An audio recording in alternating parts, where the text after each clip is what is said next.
Bienvenidos al módulo de gastroenterología de esta aula virtual. Yo soy el doctor Farhad Rezvani, soy especialista en gastroenterología y endoscopía digestiva. Trabajo para el Hospital Clínica Bíblica y también a nivel de seguridad social para el Centro de Detección de Cáncer.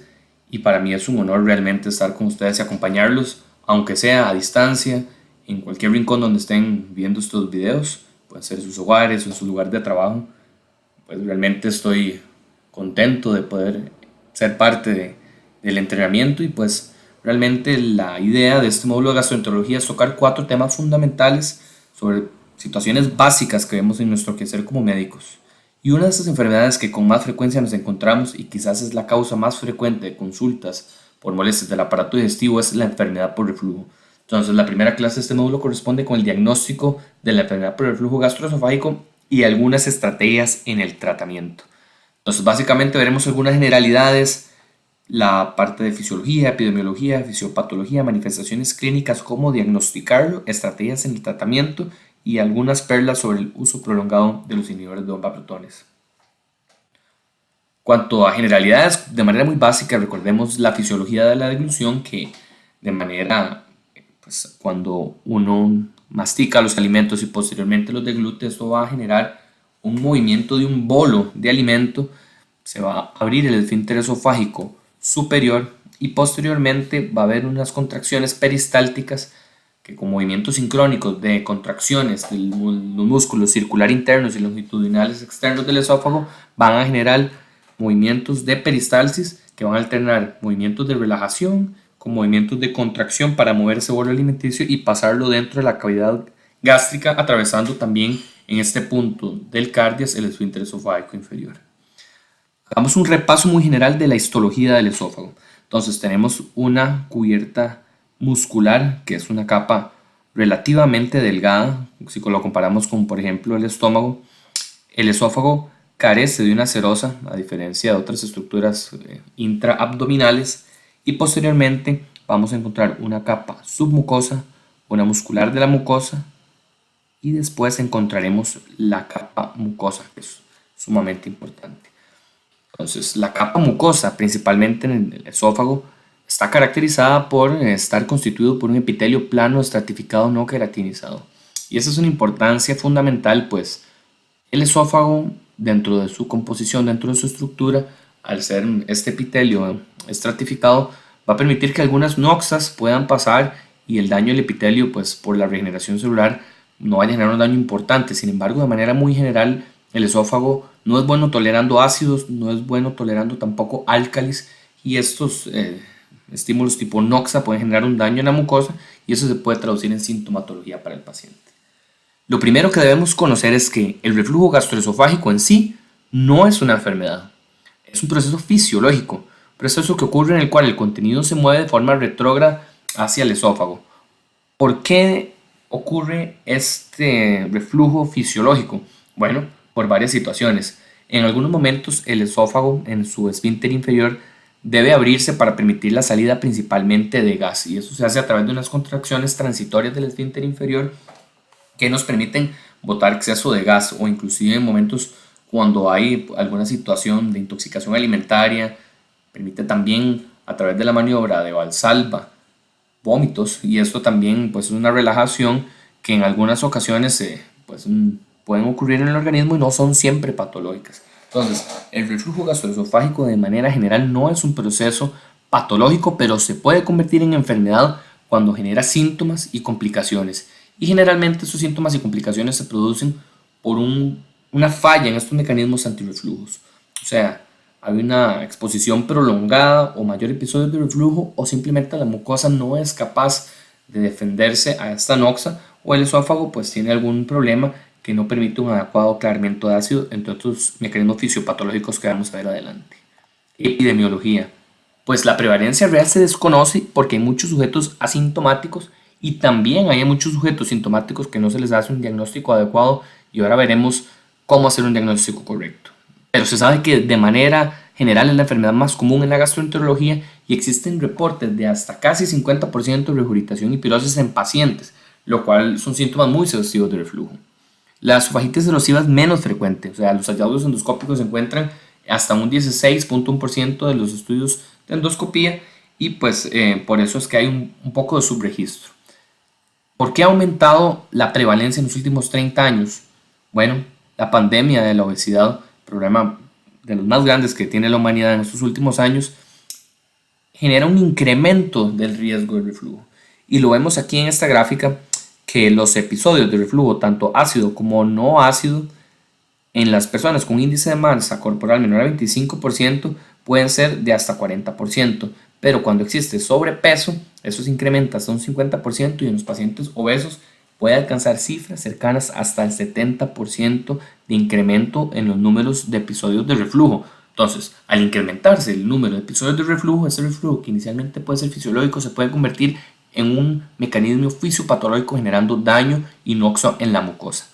Entonces, la obesidad también se asocia a un aumento en la prevalencia de complicaciones, y es por eso que los países donde ha aumentado la obesidad, como Estados Unidos, la prevalencia pues ha ido en aumento. Latinoamérica andamos entre un 15 y un 24%, y se sabe que esto genera un impacto en la atención de primaria hasta 4.6 millones anuales en Estados Unidos, y se proyecta que para el 2025 va a ser una de las primeras 3 causas más frecuentes de consulta. ¿Cuál va a ser la patogénesis? En el aparato digestivo, la patogénesis principalmente ocurre cuando hay un desbalance entre los factores protectores que todo el aparato digestivo tiene versus los agresores, que los factores agresores también hasta cierta manera pueden ser mecanismos fisiológicos, pero cuando se genera un desbalance entre estos factores, entonces es donde tenemos un daño en el epitelio, un daño en la mucosa. Entonces hay algunos factores protectores, como el tono del esfínter esofágico inferior. Ese tono debe mantenerse constante y solo permitir relajación para permitir el paso del bolo de los alimentos, y también algunas contracciones o relajaciones intermitentes que faciliten la salida de gas, etc. Pero debe tener un tono constitutivo en el cual esto permita que no haya un reflujo retrógrado del contenido gástrico hacia el estómago. También el aclaramiento esofágico. El esófago va a tener peristalsis. Las peristalsis primarias se producen cuando uno deglute y el alimento que baja hacia el esófago es transportado a través de contracciones peristálticas primarias hacia el esfínter esofágico inferior y evidentemente posteriormente hacia el estómago. Pero también existen contracciones secundarias y terciarias, que básicamente lo que permiten es eliminar las secundarias, principalmente alguna situación, algún alimento o el ácido que se puede reflujar a través de contracciones que las devuelve hacia el interior de la cámara gástrica. Entonces, los pacientes que tienen algún problema en la peristalsis tienen disminuido este factor protector del aclaramiento. La mucosa tiene cierto grado de resistencia, pero en algunos pacientes que tienen pues, uso crónico de algunos medicamentos que pueden dañar la reparación celular, o en pacientes que están expuestos constantemente en alguna anoxia, esta resistencia a la mucosa puede empezar a fallar. Y otro mecanismo importante es el vaciamiento gástrico. El estómago debe tener un adecuado vaciamiento gástrico, pues cuando hay una gastroparesia o no hay un adecuado vaciamiento gástrico, ese contenido del estómago se va a volver con mayor facilidad hacia el esófago. Hay algunos factores agresores que son los que permiten la digestión y son liberados principalmente a nivel de cámara gástrica a través del ácido y la pepsina, ¿verdad? La bilis también es un componente que puede generar daño en el esófago, entre otras situaciones como enzimas pancreáticas. Entonces hay algunos factores agresores que son contrarrestados por factores protectores que de manera general son la barrera antirreflujo y resistencia al tejido. Cuando hay un desbalance entre los factores protectores y agresores es donde vamos a tener la aparición de síntomas o complicaciones asociadas al reflujo, convirtiéndose así en una enfermedad. Entonces, dentro de las causas principales de enfermedad por reflujo se encuentra la relajación inapropiada del esfínter esofágico inferior, un esfínter inferior débil, un aclaramiento disminuido o un retraso en el vaciamiento del estómago, y esto lo vemos a través de estas imágenes, en donde de manera normal o fisiológica tenemos que aquí está el diafragma, va a haber un hiato diafragmático, y de manera general el hiato diafragmático va a coincidir con la localización de este engrosamiento de las fibras circulares del esfínter esofágico inferior. Además van a haber algunos ligamentos o membranas como la membrana frenoesofágica o ligamento frenoesofágico, y también la constitución del ángulo de His va a permitir que este punto vaya a tener un adecuado tono, que vaya a ser competente para impedir el reflujo constante del contenido gástrico hacia el esófago, pues el estómago está diseñado y tiene varios factores para resistir el ácido que él mismo genera. Hasta pHs de 1 soporta el estómago, pero el esófago no está pues diseñado de manera general para soportar pHs tan bajos por periodos tan prolongados. Entonces todos estos mecanismos nos ayudan. Sin embargo, algunos factores nos van a generar algún problema. La dismotilidad, como hablamos, puede disminuir el aclaramiento ácido del estómago. También algunas situaciones que nos incrementen la presión del compartimento abdominal pueden generar que esta localización pues tan armónica entre el hiato diafragmático y el esfínter inferior cambie de posición, y esto es un factor de riesgo para generar una hernia hiatal. Y pues al haber un fallo en esta situación anatómica, entonces las estructuras al variar y cambiar de posición, la presión o la competencia del esfínter no es tan buena. Y aquí una de las causas más frecuentes es la obesidad. Otra situación que incrementa la presión del compartimento abdominal es evidentemente el embarazo, y por eso es frecuente que las pacientes al principio del embarazo por acción hormonal tengan reflujo, pero al final también por el aumento pues, del volumen uterino, que va a generar un aumento en la presión del compartimento abdominal, y también estados donde haya un vaciamiento gástrico disminuido, por ejemplo un paciente con un cáncer gástrico o con una úlcera péptica que genere una estenosis o una estrechez de la salida. Barrera defectiva como un esfínter hipotensivo, pues eso se ve como de manera muy constitutiva. Pacientes que tienen incompetencia del esfínter esofágico inferior, que es pues un problema pues ya anatómico, y también la hernia hiatal, que vamos a ver que se genera cuando este esfínter esofágico inferior no coincide en su localización o hay un problema en la localización con respecto al hiato diafragmático. Sin embargo, también algunas situaciones que nos generen cambios en la presión del compartimento torácico nos pueden generar alteraciones y deslizamiento del esfínter inferior, como por ejemplo los pacientes con enfermedad pulmonar crónicas como tipo EPOC, los pacientes tosedores crónicos o las cantantes profesionales. Entonces vamos a ver que estos factores pueden generar reflujo. También hay algunos moduladores de la presión del esfínter esofágico inferior, como algunas hormonas que pueden generar disminución del esfínter, como la somatostatina, secretina, colicistoquinina, algunos agentes como los alfa antagonistas o los beta agonistas adrenérgicos, como el salbutamol, por ejemplo, y los antagonistas colinérgicos pueden disminuir la presión. Algunos alimentos como el chocolate, la comida muy grasa, entre otros irritantes, pueden generar una disminución de este esfínter inferior. Y también va a haber otros factores como los barbitúricos, bloqueadores de canal de calcio, diazepam, dopamina, meperidina, morfina, etcétera, teofilina, serotonina. Todos estos pues, medicamentos u hormonas pueden generar alteración y disminución del esfínter esofágico inferior, generando factor de riesgo para tener enfermedad por reflujo. Entonces, cuando se dañan estos factores, aquí tenemos una gráfica donde vemos de manera superior el epitelio plano estratificado no queratinizado, y abajo ya vamos viendo el epitelio pues, en su capa basal, y ahí va a haber algunas terminaciones nerviosas que van a ir saliendo o que están en continuidad con la membrana basal. Entonces, cuando hay ataque del ácido y la pepsina, recordemos que la pepsina es una hormona proteolítica, entonces por ende puede generar daño en la membrana celular, va a generar que se amplíen las tight junctions o las uniones intercelulares, que se vuelven estas brechas se vuelven amplias, permitiendo que este ácido y pepsina penetren hasta los espesores profundos, donde van a entrar en contacto con las terminales nerviosas, y esto va a generar dolor. Entonces, para que un paciente tenga síntomas no es necesario que tenga una gran úlcera. Con solo que haya un daño en estas uniones intercelulares, el paciente puede haber penetración del ácido o de la pepsina, e inclusive también álcalis como el bicarbonato, que generen irritación de estas terminales nerviosas y van a generar síntomas en el paciente. ¿Qué es la hernia hiatal? La hernia hiatal básicamente pues, es una alteración de la localización del esfínter esofágico inferior con respecto al hiato diafragmático, y generalmente se produce por un deslizamiento en el cual el esfínter se localiza dentro de la porción intratorácica, generando alteración en las presiones, y esto va a generar una debilidad del esfínter inferior, una pérdida del soporte diafragmático, y además va a generar que se acumule ácido dentro de este remanente gástrico o de esta porción gástrica que está deslizada, y que eso vaya a generar reflujo. Entonces, básicamente, cuando hay una diferencia entre la localización del hiato diafragmático versus el esfínter esofágico inferior superior a 2 centímetros, catalogamos a este paciente como una hernia, principalmente por deslizamiento. Y esto va a generar un incremento en la tendencia al reflujo, porque se va a perder una barrera importante antirreflujo, e inclusive estos pacientes son los que tienen un riesgo incrementado de esofagitis erosiva. aquí va a haber una situación que se llama el acid pocket o bolsillo ácido, en donde va a haber porciones del estómago que liberan ácido que no van a tener efecto de buffer por los alimentos y básicamente van a ser zonas muy ácidas que van a generar reflujo hacia el paciente, pues el esfínter va a estar incompetente. Hay varios tipos de hernia, básicamente vemos esta es la localización normal. Sin embargo, en la hernia tipo 1 por deslizamiento, esta va a cambiar de posición y va a haber una diferencia de 2 centímetros entre el esfínter inferior y el hiato.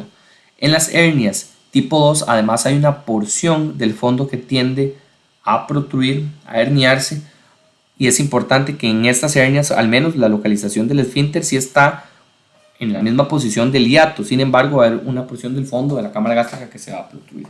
En las tipo 3, pues va a ser una hernia mixta, va a haber deslizamiento, o sea la posición del esfínter es anómala con respecto al hiato, pero también va a haber protrusión anormal de un segmento gástrico, y las tipo 4 pueden haber inclusive asas intestinales que protruyen por este defecto en el hiato que está pues aumentado.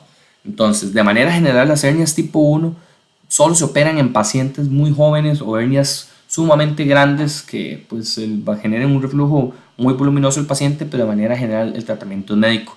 Los demás tipos de hernias normalmente requieren un tratamiento quirúrgico, pues esta situación de protrusión de vísceras dentro del compartimento torácico puede generar isquemia e inclusive daños pues graves en el paciente, generando encarcelamientos de los diferentes órganos o vísceras abdominales. Entonces, por eso normalmente las 2, 3 y 4 un tratamiento quirúrgico.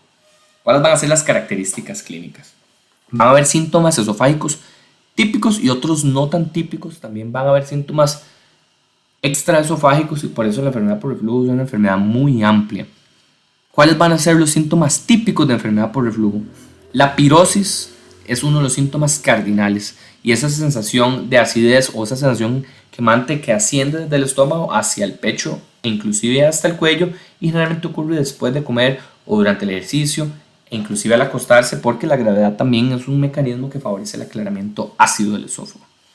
El otro síntoma típico es la regurgitación de ácido, o sea, esa sensación de que se devuelve el ácido inclusive hasta la boca o hacia el esófago. La epigastralgia es un síntoma típico del reflujo, y otro síntoma que puede aparecer es el dolor torácico. Hay que tener mucho cuidado con el dolor torácico, pues a pesar de que es un síntoma frecuente dentro de los pacientes, se debe descartar patología cardiovascular en los pacientes que tienen estos síntomas antes de catalogarlo como un síntoma típico de enfermedad por reflujo. Hay otros síntomas menos comunes como la disfagia, las náuseas y los vómitos, que a pesar de que sí se correlacionan con la enfermedad de reflujo, nos debe dar cierto grado de sospecha de que pueda existir alguna complicación asociada al reflujo u otra patología que esté ahí de fondo generando pues el problema en el paciente. Entonces no debemos darlos por menos y debemos estudiar un poco más al paciente que presente estos síntomas. Que el paciente tenga muchos síntomas o muy severos no predice el daño de la mucosa, y por eso es importante, y lo veremos más adelante, que el diagnóstico de la enfermedad por reflujo es un diagnóstico clínico. Hay pacientes que tienen muchísimos síntomas y que a la hora de la endoscopía no encontramos francas erosiones, y esto no descarta que el paciente tenga una enfermedad por reflujo.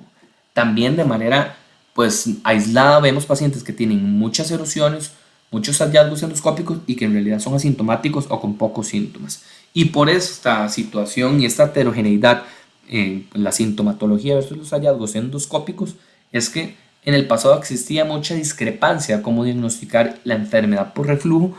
Entonces hubo un consenso que fue el consenso de Montreal, en donde pues hubo una reunión importante en el 2006 para generar un diagnóstico y una definición definitiva de la enfermedad por reflujo, y se definió tal enfermedad como síntomas o complicaciones. Vamos a ir digiriendo esta frase: síntomas o complicaciones, no síntomas y complicaciones. O sea, si el paciente tiene síntomas, ya se puede catalogar como una enfermedad por reflujo si tiene los síntomas cardinales, y también complicaciones. Si el paciente ya tiene esofagitis erosiva, una estrechez péptica, un esófago de Barrett, también se cataloga como una enfermedad por reflujo. Y estos síntomas o complicaciones tienen que estar generados por el reflujo del contenido gástrico, que no necesariamente tiene que ser un contenido ácido, puede ser un contenido alcalino, puede ser un contenido de pepsina, y ese contenido va hacia el esófago, cavidad oral y o pulmones. ¿Cuál va a ser el síntoma cardinal? Acidez y regurgitación ácida. Entonces, a pesar de que esta definición parece muy obvia, en realidad nos resuelve muchos problemas desde el punto de vista diagnóstico y desde el punto de vista de comprensión de la enfermedad. Porque hablamos en el pasado que el reflujo no siempre es una enfermedad, es un proceso fisiológico. Pero cuando genere síntomas o complicaciones, este es el donde se puede catalogar como una enfermedad por reflujo. ¿Y cuáles van a ser los síntomas cardinales? Acidez y regurgitación ácida. O sea que si un paciente tiene los síntomas cardinales, en ausencia de banderas rojas y en un adecuado contexto clínico, se puede catalogar el paciente como una enfermedad por reflujo gastroesofágico sin necesidad de ningún estudio adicional, sin necesidad de gastroscopía, porque vemos que las complicaciones que existan o no, que encontremos o no hallazgos en la endoscopía, no descarta que el paciente pueda tener una enfermedad por reflujo. Y esto es un concepto fundamental en la comprensión de la enfermedad. Entonces, la enfermedad la vamos a catalogar según síndromes. El primer grupo de síndromes van a ser los esofágicos y el segundo grupo los extraesofágicos. Dentro de los síndromes sintomáticos, o sea, recordemos que la enfermedad es síntomas o complicaciones, vamos a tener el reflujo típico o los pacientes que tienen el reflujo no erosivo, o sea, que tienen síntomas de reflujo, pero a la hora de endoscopía no van a tener ningún problema, o sea, no vamos a tener ningún hallazgo. Van a haber síndromes con lesión mucosa, que esos son los que vamos a encontrar con hallazgos a la hora de la gastroscopía, que van a ser los pacientes que tienen esofagitis, estrecheces o estenosis, esófago Barrett o inclusive adenocarcinoma.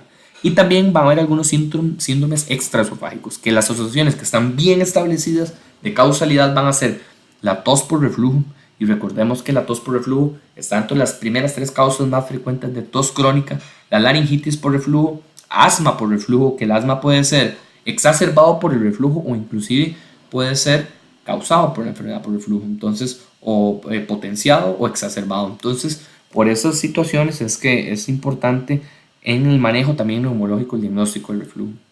Y las erosiones dentales. Hay algunas asociaciones propuestas, o sea, algunas asociaciones en las cuales hay alguna evidencia que podría tener relación, pero no es tan contundente, y hablamos de la faringitis, sinusitis, enfermedades del intersticio pulmonar y la otitis media recurrente. Entonces, vamos a tener dos espectros grandes de la enfermedad. Pacientes que tienen hallazgos en la endoscopía, y eso va a ser la esofagitis erosiva, o los pacientes que tienen síntomas, pero no tienen hallazgos de erosiones o quemaduras a nivel de la gastroscopía.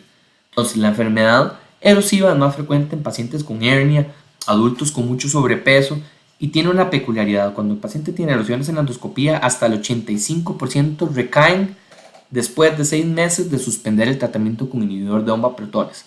Entonces, el subgrupo de pacientes con esofagitis erosiva es un grupo de pacientes que en un gran número van a requerir uso crónico de inhibidor de bomba de protones si no se quita la noxa, o si no se hacen cambios en el estilo de vida, o si los factores que habíamos hablado que pueden generar algún problema de alteración en el tono o en los aclaramientos o en los mecanismos protectores del esfínter esofágico inferior, si no logramos revertir esos problemas, hasta el 85% van a tener recidivas. Entonces, entre más es la severidad endoscópica de la esofagitis, más probabilidad de recaída, y por eso es importante las clasificaciones endoscópicas de severidad en cuanto a la esofagitis.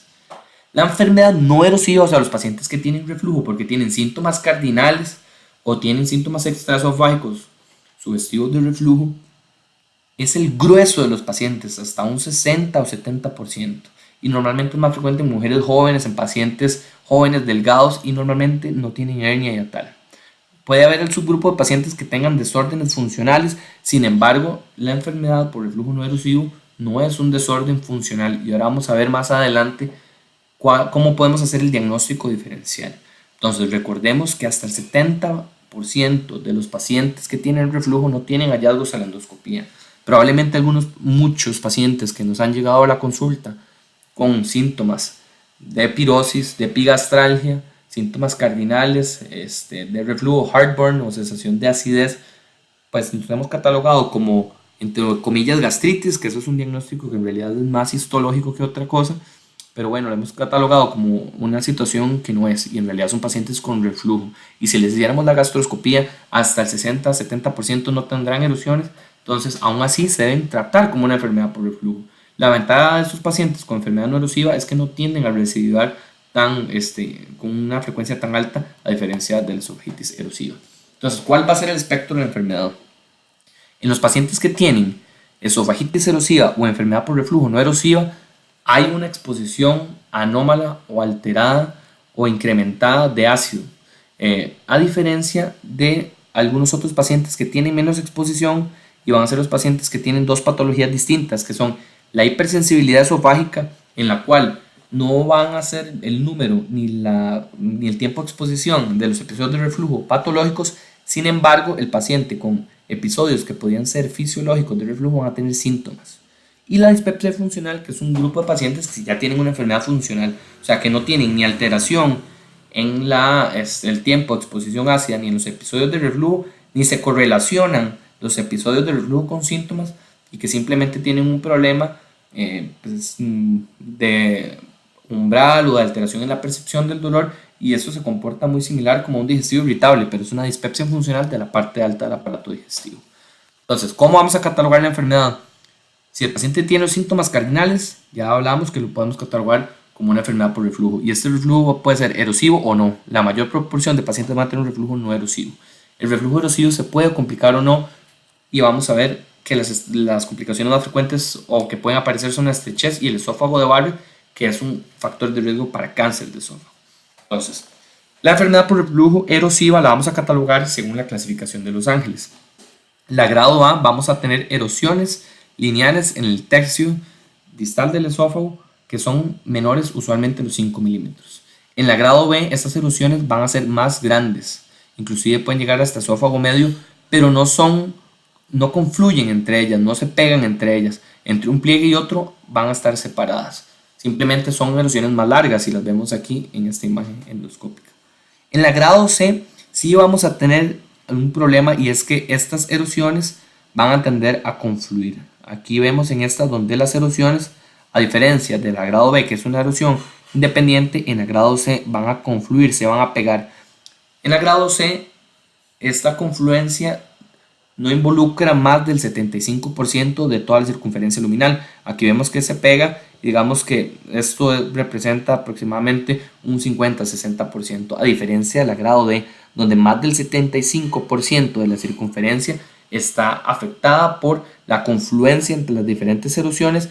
Y esta clasificación es muy importante porque los pacientes que tienen grado D tienen un riesgo muy alto de estrechez, un riesgo muy alto de tener recidivas si suspenden el tratamiento, al igual que los pacientes con esofagitis grado C. Los pacientes grado A o grado B también tienen un riesgo aumentado de recidiva al suspender el inhibidor de bomba de protones, sin embargo no es tan alta como los C o los D, y con cambios en el estilo de vida podrían tener alguna disminución en el riesgo de recidiva. Sin embargo, los grados C y los grados D son pacientes que de manera muy general van a requerir el uso de inhibidores de bomba de protones casi que por el resto de su vida, y eso es una situación muy importante. Entonces vemos, esto es una imagen endoscópica. Aquí en este sitio donde hay un cierre es la localización del hiato diafragmático, y esta es el esfínter esofágico inferior. Vemos un esfínter que en la línea septa no es tan típica, se ve engrosada, se ve un poco pálida, y vemos con algunas técnicas de imagen que este mismo paciente tiene algunas erosiones aquí ocultas. Nosotros en ocasiones utilizamos algunos contrastes electrónicos, algunas técnicas, estas en específico se llama el NMI, que lo que permite es magnificar los vasos sanguíneos, se ven más oscuritos, y eso nos permite detectar algunas erosiones microscópicas. Estas erosiones son pequeñas, menores de 5 milímetros. Este paciente tiene una esofagitis erosiva grado A. Este otro paciente también tiene una esofagitis grado A. Es todavía más evidente estas erosiones en este sitio, que son menores de 5 milímetros. Sin embargo, llama la atención que el hiato diafragmático está localizado en este punto, y hay una diferencia entre el hiato diafragmático y la unión escamocolumnar ahí cercana a los 2 centímetros. Entonces, probablemente este paciente también tenga una hernia hiatal pequeña, y esa es la que le está generando la esofagitis. Vemos en este paciente con una esofagitis grado B que las erosiones son mucho más largas, son mucho mayor de 5 milímetros, sin embargo no confluyen entre ellas.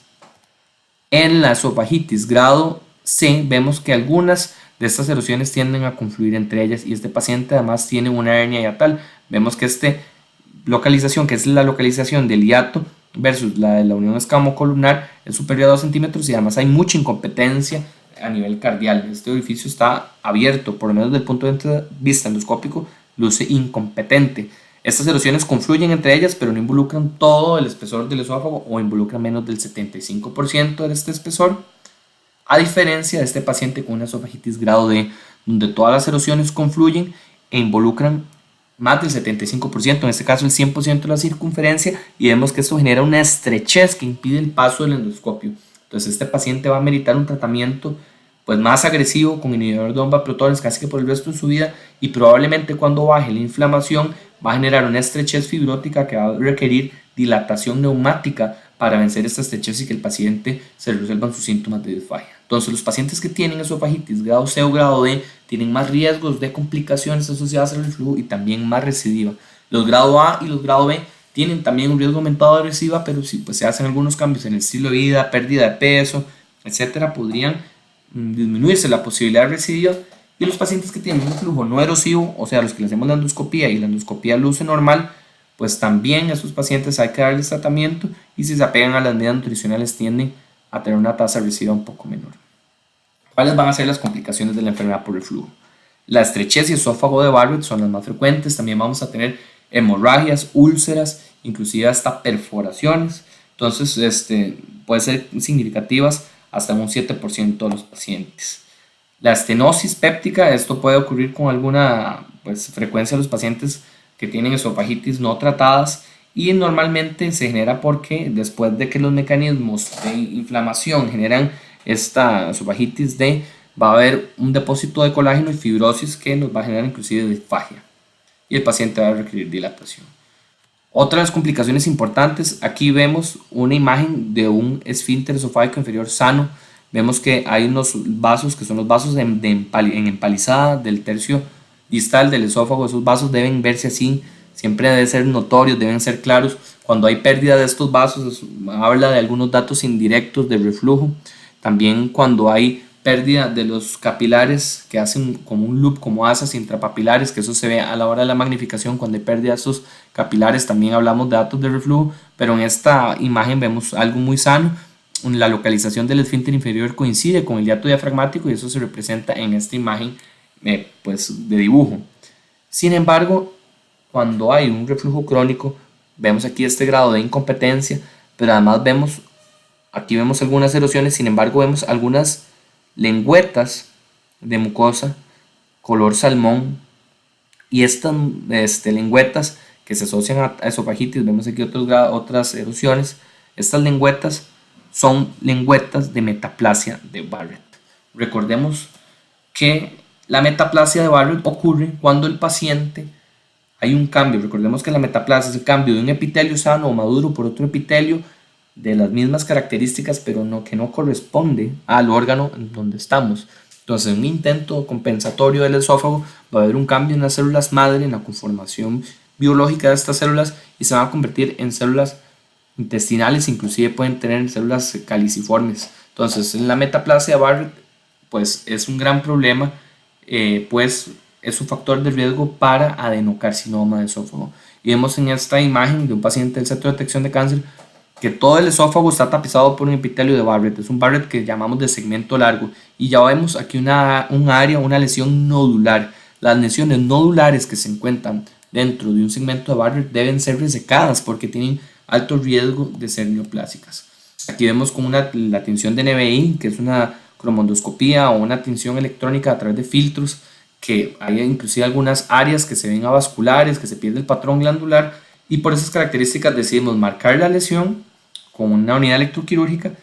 Le pusimos una liga y después la resecamos al ras la lesión, al corte de la muscular, y esa lesión, la histología final era un cáncer esofágico temprano que se logró resecar.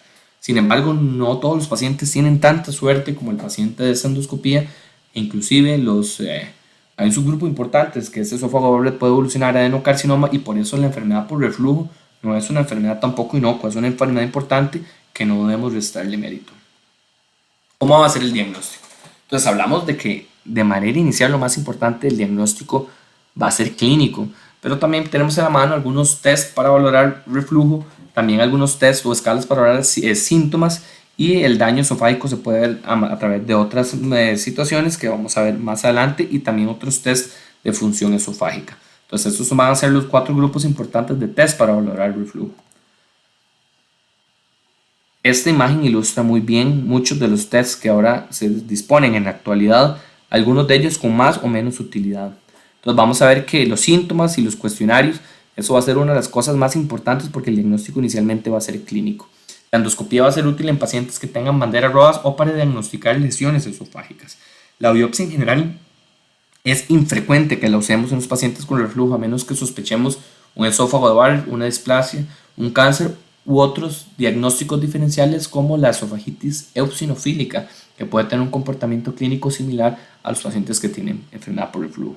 El trago de bario, los estudios de serie gastrodenal, por lo menos para diagnosticar el reflujo, pues se utilizaban mucho y ahora los vamos a ver pues que ahora han perdido un poco de utilidad y otros estudios han ganado importancia como la medición de la pepsina salival. Entonces recordemos que la pepsina es liberada en el estómago y si hay niveles altos de pepsina en la saliva, pues eso nos habla de que hay un reflujo. También las imágenes a nivel de endoscopía que se les puede hacer tensiones electrónicas, que eso fue lo que hablamos de NBI, que es por sus siglas de Narrow Band Imaging. Y también hay otros estudios muy importantes como la impedancia de la mucosa y los estudios ambulatorios de reflujo como la pH impedancia y también algunos estudios de manometría. Entonces hablamos que el diagnóstico va a ser clínico. Los síntomas cardinales, si el paciente los tiene acidez y regurgitación y el paciente es un paciente joven que no requiere estudio de tamizaje, que no ha tenido síntomas que pues, le lleven a una banderas rojas como pérdida de peso, antecedentes heredofamiliares de cáncer, si el paciente en realidad tiene estos síntomas y pues no tiene ninguna otra situación de alarma al examen o al examen físico, a la historia clínica, podemos hacer el diagnóstico de reflujo e iniciar inhibidor de bomba protones por 8 semanas. Si el paciente tiene dolor torácico, deberíamos descartar causas cardiovasculares o, pues, si no los tiene, nada más dar el tratamiento. Si el paciente responde y se resuelven los síntomas y no recidiva, nos quedamos tranquilos. Ese paciente lo que tuvo fue una enfermedad por reflujo, probablemente no elusiva, pues el paciente no recidivó. Y si el paciente no responde, hay 2 opciones. La correcta sería ya iniciar estudios, pero doblar la dosis de inhibidor de bomba protones también puede ser una posible opción. La endoscopía se debe dar de entrada a los pacientes que tienen síntomas de alarma o individuos con riesgo, y eso lo explicamos anteriormente. El esofagograma puede detectar algunos síntomas de signos de esofagitis, pero muy tardíos, la sensibilidad muy baja. Puede ser útil para la valoración de disfagia, principalmente de estrechez, pero de manera general tiene poca utilidad en el diagnóstico de la enfermedad por reflujo. Aquí vemos en esta imagen un segmento con estrechez y una hernia hiatal. Sin embargo, pues la sensibilidad es mala, solo va a detectar pacientes con grados muy severos de enfermedad por reflujo. Aquí también vemos unas marcas que nos indican algunos puntos de esofagitis. Entonces, pues en realidad la sensibilidad del test no es muy buena y pues la especificidad es buena para algunas complicaciones. La endoscopía es muy útil para valorar la mucosa. También si el paciente tiene síntomas de alarma, pues está indicada como la disfagia o dinofagia, pérdida de peso, sangrado, vómitos o que los síntomas persistan pese al tratamiento. Los pacientes de más de 50 años ya entran en tamizaje, entonces un paciente que después, hasta los 50 años, empieza con síntomas de entrada, mejor ofrecerle la endoscopía. Y pues si el paciente tiene síntomas crónicos, antecedentes de los familiares, también debemos considerar en su grupo de pacientes la endoscopía. Y la endoscopía lo que vamos a encontrar pues son los mismos hallazgos que vimos previamente, o erosiones, que vemos a otros pacientes con erosiones, o ya erosiones severas que pueden generar inclusive estrechez.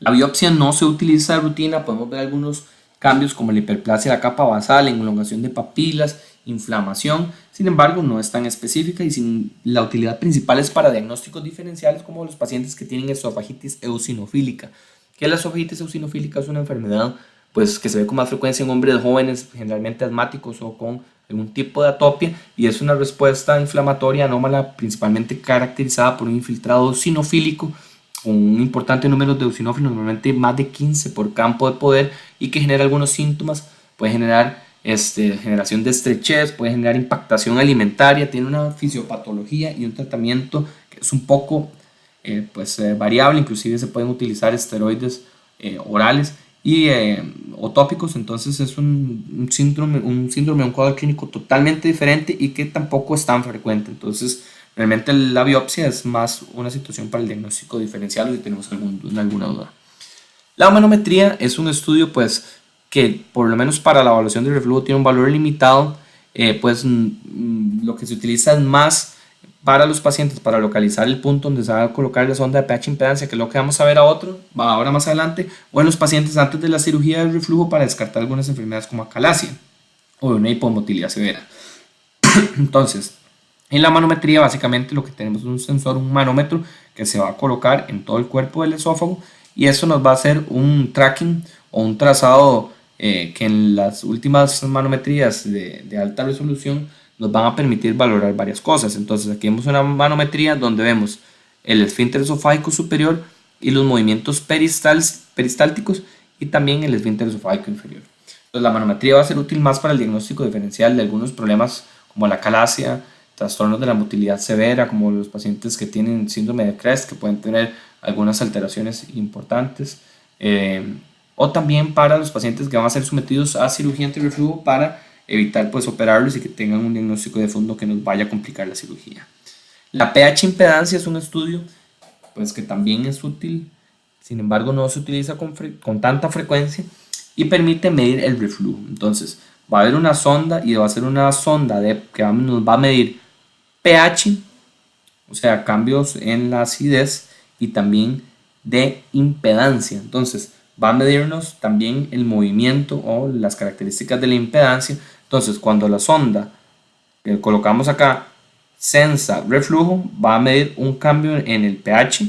Eso entonces nos va a indicar que es un reflujo ácido, pero también en los pacientes que están tomando inhibidor de OMBA protones, o que por X o Y razón tienen estados de hipocloridria, o más bien que tengan un reflujo alcalino, pues la sonda de pH no nos va a medir un pH ácido. Sin embargo, los electrodos de impedancia nos van a medir que si hay reflujo, que hay un cambio en impedancia. Entonces la pH impedancia nos permite medir el flujo ácido y no ácido, y normalmente se utiliza como diagnóstico diferencial o para los pacientes que están utilizando inhibidores de OMBA protones y aunque aún así continúan con síntomas. Y pues la utilidad también que tiene la pH impedancia, principalmente la ambulatoria, es que cuando el paciente tiene síntomas, oprime un botón y se hace una escala, que la vamos a ver acá, en la cual se va a medir, esto es el sensor de impedancia. Entonces va a ser una escala en el tiempo que nos va a medir varias cosas.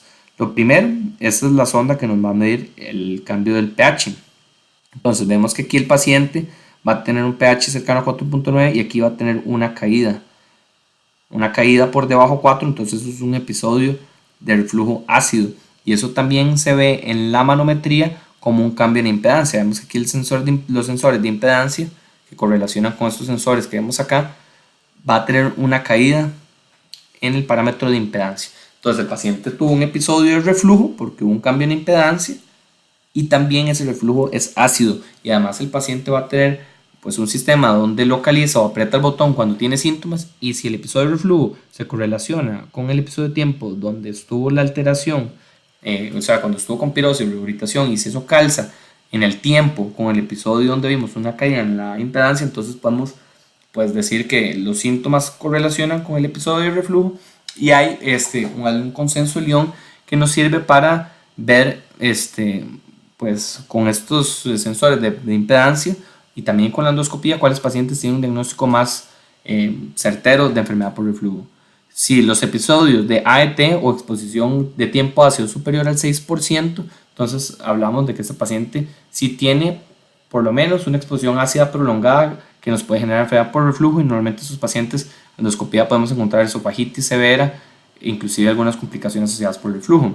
Los que son borderline o intermedios pueden tener de 4 a 6% de tiempo de exposición ácida, y también que tengan más de 40 a 80 episodios de reflujo.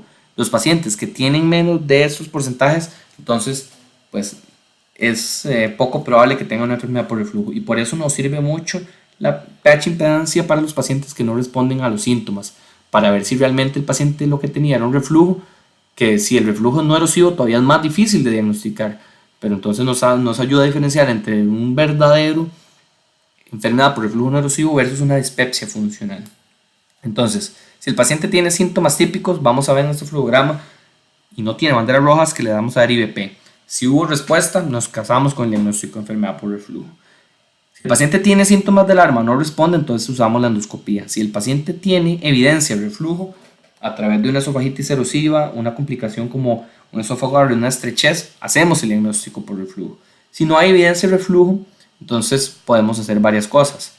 Uno es doblar la dosis de inhibidor de bomba de protones para ver si es un reflujo no erosivo, o en los pacientes que mantengamos dudas hacemos una pH impedancia.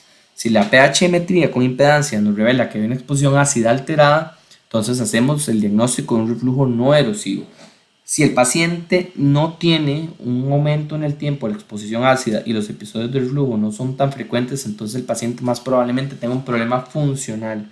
Si los síntomas correlacionan con episodios que, por decirlo así, son fisiológicos de reflujo, digamos, el tiempo de exposición no está incrementada ni hay alguna alteración en los números de episodios, pero cuando ocurren esos pequeños episodios el paciente tiene síntomas, eso lo llamamos una hipersensibilidad, versus una dispepsia funcional cuando no hay correlación ni con los episodios, ni con el tiempo, ni con nada. Entonces aquí lo vemos en este gráfico de una manera más sencilla. Entonces, si el paciente se le hace la pH-metría y hay una exposición ácida normal, y a pesar de que esa exposición ácida es normal en los pequeños episodios, digamos, por decirlo así, fisiológicos, el paciente tiene síntomas, entonces el paciente no tiene síntomas, disculpen, eso es una dispepsia funcional. Si el paciente asocia con síntomas estos episodios, por decirlo así, fisiológicos, entonces hablaríamos de una hipersensibilidad por reflujo. O sea, un paciente que no tiene un periodo de exposición aumentada ni más episodios de reflujo de la cuenta, pero con esos pequeños episodios va a ser hipersensible. A diferencia de la dispepsia funcional, donde no va a haber una correlación de ningún tipo y va a ser una situación más de tipo funcional. Cuando el paciente tiene una exposición ácida anormal y además tiene síntomas, entonces hacemos el diagnóstico de reflujo no erosivo. Y el de reflujo erosivo es mucho más fácil porque tenemos alteración. Sin embargo, este flujograma va a ser para pacientes más complicados, donde no encontremos realmente la ruta diagnóstica. Rara vez es necesario, muy rara vez, que el paciente se le haga una pH-metría, que se le hagan estudios adicionales. Normalmente el paciente, si tiene síntomas sugestivos de reflujo, se debe de tratar como una enfermedad por reflujo. Si no tiene banderas rojas, no es necesario una endoscopía. Si el paciente recidiva o tiene síntomas de reflujo, entonces sí hay que hacer una endoscopía. Y si el paciente tiene erosiones, hacemos el diagnóstico. Entonces, recomendaciones: el diagnóstico puede ser establecido solo con los síntomas típicos, y por eso a estos pacientes se les empieza la terapia empírica. El dolor torácico puede ser asociado a la enfermedad por reflujo, pero debemos descartar que tenga cardiopatía isquémica. La gastroscopía en síntomas de alarma o pacientes de más de 50 años, la manometría principalmente si se va a realizar una enfermedad, una cirugía antirreflujo, o en los pacientes que se sospecha calasia u otras patologías, y la pH-metría con impedancia, normalmente pacientes con endoscopía normal que persisten con síntomas pese al tratamiento. Y este va a ser el flujograma sencillo.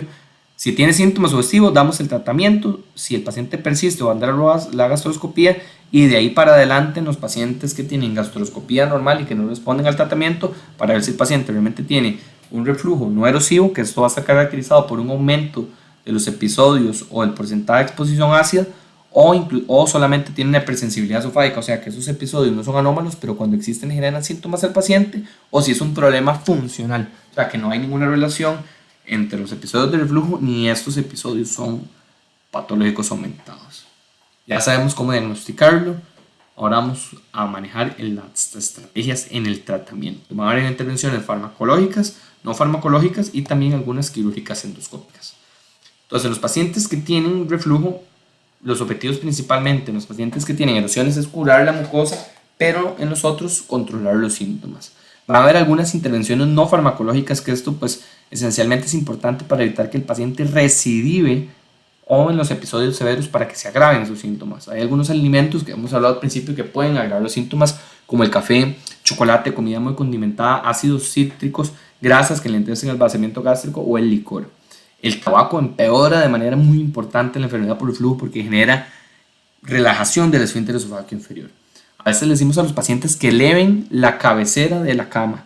¿Esto cómo se realiza? Principalmente poniendo en las patas de la cama que dan hacia la cabeza unos blocks o una pequeña grada que permita que la cama quede con unos 15 grados de posición para favorecer el aclaramiento en la noche pues con la gravedad, porque cuando nosotros nos acostamos el contenido gástrico va a tener a devolverse. Algunos pacientes también puede ser útil el decúbito lateral izquierdo, el derecho tiende a empeorar el reflujo. Normalmente se le pide a los pacientes que 2 o 3 horas antes de acostarse hagan ayuno y que la última comida de la noche sea bastante liviana para impedir que vayan a tener algún problema. La pérdida de peso es importante, es una de las cosas más fundamentales, pues se ha visto que perder un 3,5 el índice de masa corporal reduce hasta un 40% los síntomas comparado con placebo. Y este es un estudio pues muy categórico en el que nos habla pues de que si uno revierte la causa fundamental que está generando el problema de reflujo, entonces el paciente va a tener menos residuo. Va a haber un grupo grande de fármacos en la enfermedad por reflujo, sin embargo algunos no son tan efectivos. Los antiácidos y los alginatos básicamente lo que ayudan es a apagar los síntomas severos o como tratamiento sintomático por episodios cortos de tiempo, sin embargo no tratan la causa de fondo y tampoco nos generan un buffer o una disminución de la secreción ácida pues tan importante. Va a ser un buffer nada más de unos minutos, de unas horas. Los prokinéticos, pues la idea era favorecer el aclaramiento esofágico y también aumentar el vaciamiento del estómago. Tienen más utilidad en los pacientes que tienen síntomas funcionales que en los pacientes que tienen un reflujo verdadero. En los que tienen un reflujo verdadero, los tratamientos de elección van a ser los antisecretores, que inicialmente en la historia de la medicina se crearon los antagonistas del receptor H2 de histamina. Sin embargo, pues tienen un problema que es la taquifilaxia, que con el paso de los días o de las semanas van a empezar a perder su efecto terapéutico, y los inhibidores de bomba de protones que van a ser la terapia de elección. Entonces, el tratamiento es importante recordar la célula parietal. La célula parietal va a tener algunos receptores en su membrana como los receptores de gastrina, histamina y acetilcolina.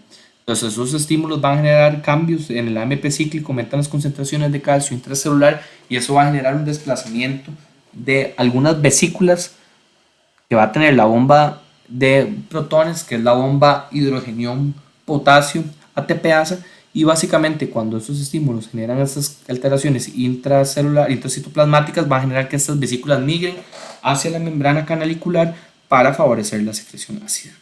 Entonces, en la historia de la medicina, básicamente, pues lo que se utilizaba, pues, o se utilizó por algún tiempo, era hacer vaguectomías o cirugías para disminuir el estímulo de la acetilcolina mediada por el nervio vago.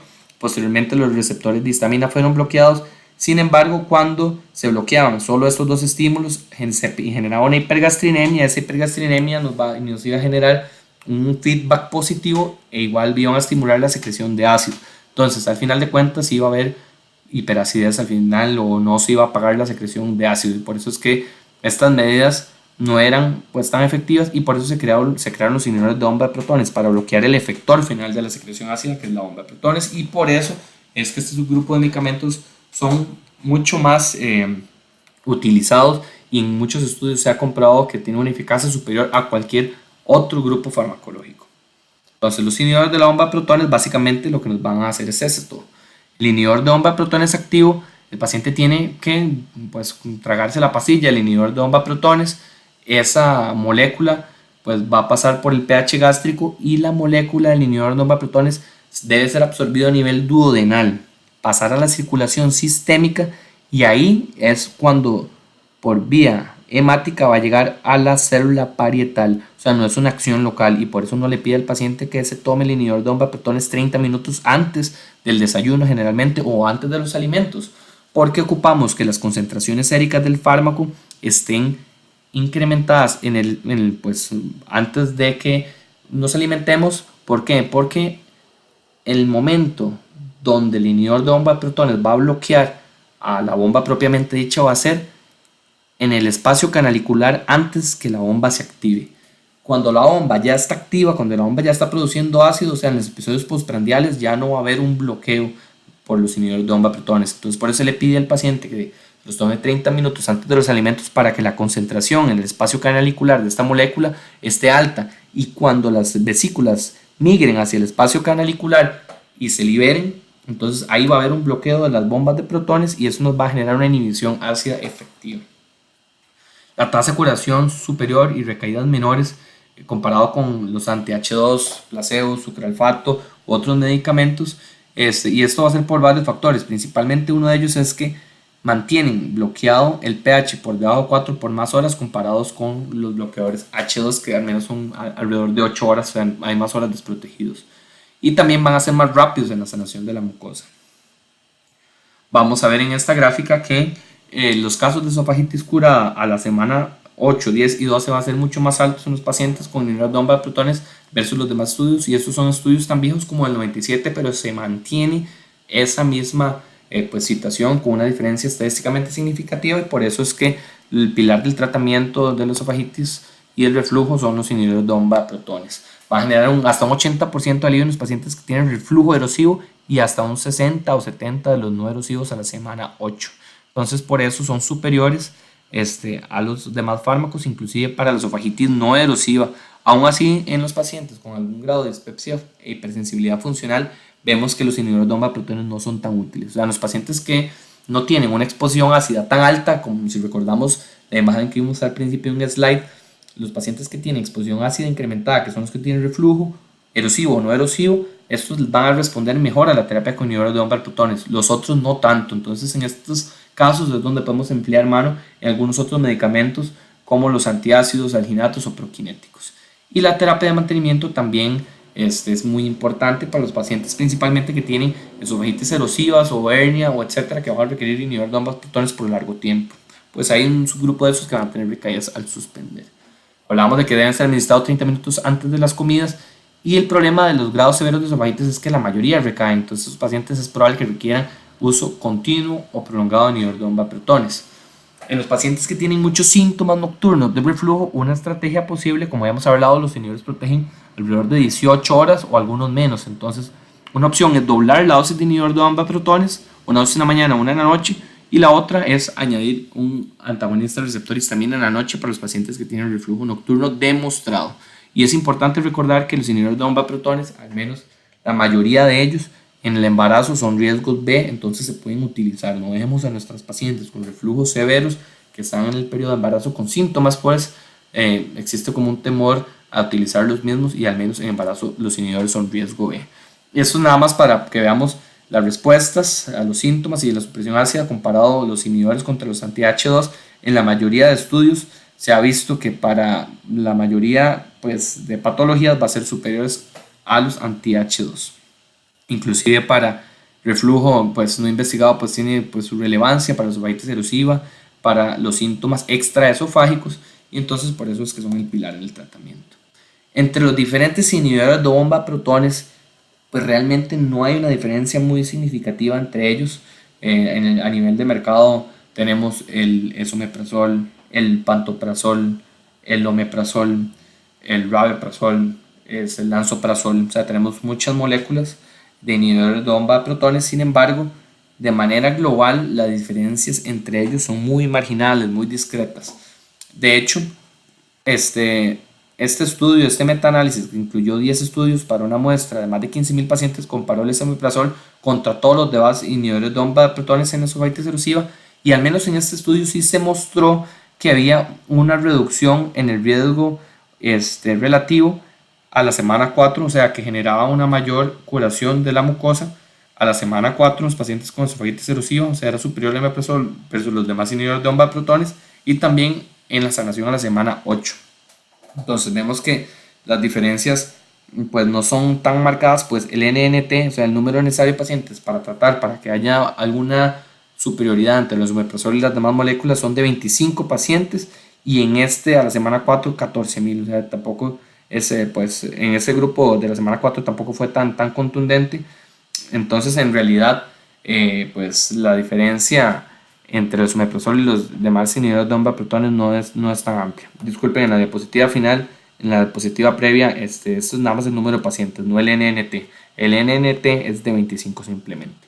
Entonces, hablamos de que puede haber alguna diferencia marginal entre algunos inhibidores de bomba de protones, y al menos el esomeprazol parece que a la semana 4 y a la semana 8 tiene mayor cicatrización de la mucosa y disminución de los síntomas, y el NNT, o sea el número necesario de pacientes para tratar, para que exista esa diferencia, es de 25. O sea, no es una diferencia tan grande, pero sí es una diferencia que existe.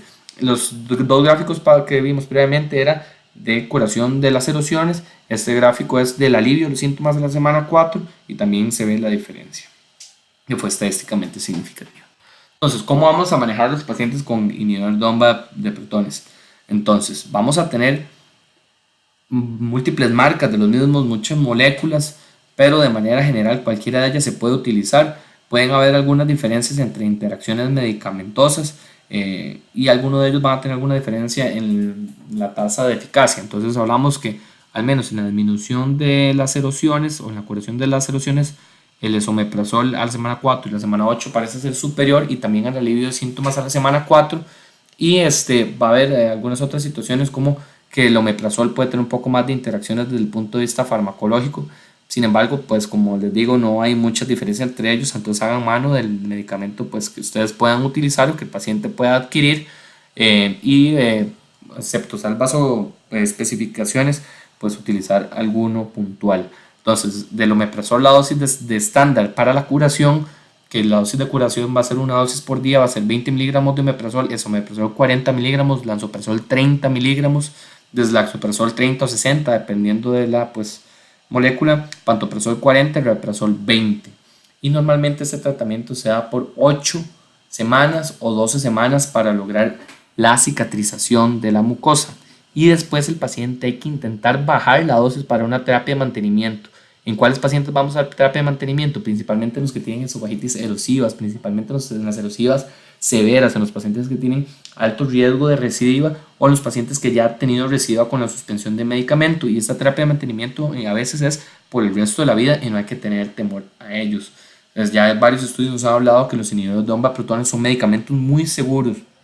De hecho, recientemente se publicó un estudio clínico randomizado, aleatorizado, donde decía que el único riesgo importante asociado al uso crónico de inhibidor de OMBA protones era algunas infecciones entéricas, y el NNH, o sea, el número necesario para hacer daño, era más o menos de 200 a 300 pacientes por año en 3 años, o sea, casi 900 pacientes en 3 años para que existiera algunas de esas complicaciones entéricas. No se vio un aumento del riesgo de osteoporosis, de fracturas osteoporóticas, no se vio un aumento del riesgo de demencia, no se vio un aumento del riesgo de muertes o de enfermedad cardiovascular o todas las demás situaciones que se giran alrededor de los inhibidores de OMBA protones. Entonces, en el paciente que los amerita, no tengamos temor de utilizarlo, pero debemos utilizarlo a la dosis mínima por el mínimo tiempo que el paciente lo requiera y que el paciente tenga una indicación clara. O sea, no se vale pues esa polifarmacia y nada más dejar el medicamento para proteger el estómago, no. O sea, tiene que haber una indicación clara, tiene que haber una indicación objetiva para utilizarlo, y si el paciente la tiene, utilizarlo.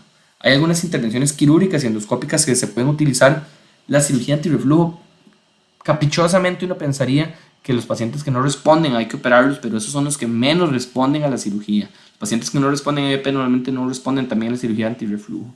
Y normalmente hay mejor respuesta a los que tienen síntomas típicos. Se hace manometría para descartar la acalasia o esclerodermia.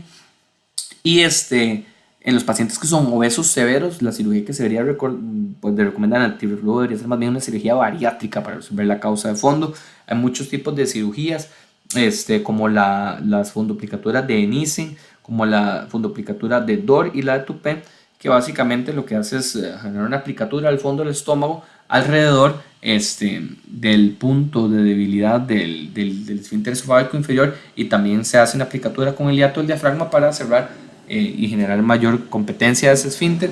Sin embargo, como hablábamos previamente, está reservada la cirugía en situaciones muy especiales, principalmente cuando hay mucha regurgitación, y eso se genera principalmente en pacientes con hernias muy grandes, con reflujos de alto volumen, o en los pacientes de mala adherencia, en los pacientes jóvenes con reflujos provocados por hernias grandes también por costo efectividad, pues esos pacientes jóvenes van a requerir inhibidores de OMBA protones por largo tiempo. La intervención quirúrgica puede ser una buena alternativa, y las terapias endoscópicas para el reflujo en realidad pues sí existen, pero todavía están en estudio.